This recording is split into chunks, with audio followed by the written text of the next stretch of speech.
দাম কমিয়ে নয়, বাড়িয়ে ব্যবসা করুন। লাভে থাকার সবচেয়ে শক্তিশালী কৌশল। অনেক উদ্যোক্তা আছেন যারা সমাজসেবার মানসিকতা থেকে পণ্যের দাম এতটাই কমিয়ে দেন যে শেষমেশ নিজেই ক্ষতির মুখে পড়েন। উদাহরণ, কম্পিটিটর যেখানে ৫০০ টাকায় প্রোডাক্ট বিক্রি করছে, আপনি সেখানে ৪৫০ টাকায় দিচ্ছেন। কারণ কি? কাস্টমার যেন আমার কাছেই আসে, এটাই আপনার উত্তর। কিন্তু আসল সত্য হল, কম দামে যারা আসে তারা আপনার কাস্টমার নয়, বরং তারা দামের পেছনে ছুটে বেড়ানো ভিজিটর। তারা কখনোই লয়াল হবে না। আর আপনি এই পথে চললে ব্যবসা দীর্ঘস্থায়ী হবে না, ধ্বংস হবেই। তাহলে করণীয় কি? দাম বাড়িয়ে দিন। হ্যাঁ, ঠিকই শুনেছেন, দাম বাড়ান। আপনি হয়তো ভাবছেন, আপনার মাথা নষ্ট? না ভাই, আমার মাথা ঠিকই আছে। আসুন বাস্তব উদাহরণ দিয়ে বোঝাই কেন দাম বাড়িয়ে বিক্রি করাটাই বিজনেসের সঠিক কৌশল। মানসিকতার খেলা। দাম নট ইকুয়াল টু কাস্টমার, দাম ইকুয়াল টু মানসিকতা। উদাহরণ ১, পেইলেস থেকে ক্লাসি। পেইলেস নামক একটি কোম্পানি সস্তা দামে জুতা বিক্রি করত। বিক্রি কম ছিল, কাস্টমার কম, লাভও কম। তারা নাম বদলে করল ক্লাসি, দোকানের লুক করল লাক্সারিয়াস। সেই একই $20 জুতা তারা বিক্রি করতে লাগল $200, এবং অবিশ্বাস্য হলেও সত্যি, বিক্রি বেড়ে গেল। কারণ কি? মানুষ ভাবে দামি মানেই ভালো। দাম যত বেশি, কাস্টমার তত বেশি মনে করে এটি উন্নত মানের।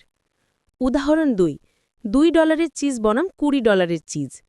একটি গবেষণায় দেখা গেছে, একই চিজকে ২ ভাগে কাটা হয়। একটিতে $2, আরেকটিতে $20 ট্যাগ।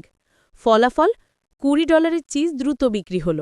কারণ এটা নিশ্চয়ই ভালো, তাই দাম বেশি, কাস্টমারের মনোভাব। আমাদের দেশেও আছে এমন উদাহরণ। আড়ং, ইসলামপুরে যেই শাড়ি ২০০০ টাকায়, আড়ং সেটি ৫০০০ টাকায় বিক্রি করে। তবুও মানুষ লাইন ধরে কিনে, কারণ তারা বিশ্বাস করে আড়ং মানেই কোয়ালিটি প্লাস ক্লাস।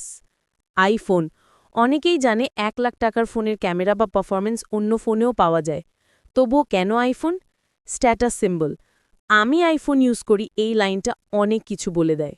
রোলেক্স, সময় দেখায় কিন্তু লাক্সারির প্রতীক হয়ে উঠেছে। কারণ দাম নয়, ব্যক্তিত্ব বিক্রি করে তারা। মূল শিক্ষা, বড় ব্র্যান্ডগুলো দামের সাথে প্রতিযোগিতা করে না, তারা অভিজ্ঞতা বিক্রি করে। আপনি যখন আপনার প্রোডাক্টের সাথে গ্রাহককে একটি প্রিমিয়াম অভিজ্ঞতা দিতে পারবেন, তখন আপনি নিশ্চিন্তে প্রিমিয়াম দাম চাইতে পারবেন। ভুল মানসিকতা, দাম কম রাখলেই সবাই কিনবে। সঠিক কৌশল, প্রিমিয়াম অভিজ্ঞতা দিন, প্রিমিয়াম চার্জ করুন। স্মার্ট উদ্যোক্তারা কাস্টমারের মানসিকতা বুঝে দাম নির্ধারণ করেন। আপনার প্রোডাক্ট যেন শুধু পণ্য না হয়, বরং একটি অনুভূতি হয়। প্রশ্ন, আপনার প্রোডাক্টের দাম কত, আর আপনি কি দাম দিয়ে ভ্যালু বোঝাতে পারছেন? শেষ কথা, যারা আজও কম দামে কাস্টমার ধরার চিন্তায় আছেন, দয়া করে এই পথ থেকে সরে আসুন। আসল ব্যবসা হলো ভ্যালু দেওয়া, ব্র্যান্ড তৈরি করা, আর কাস্টমারের মনে জায়গা করে নেওয়া। আপনার প্রোডাক্টের দাম হোক প্রিমিয়াম, আপনার অভিজ্ঞতাও হোক প্রিমিয়াম।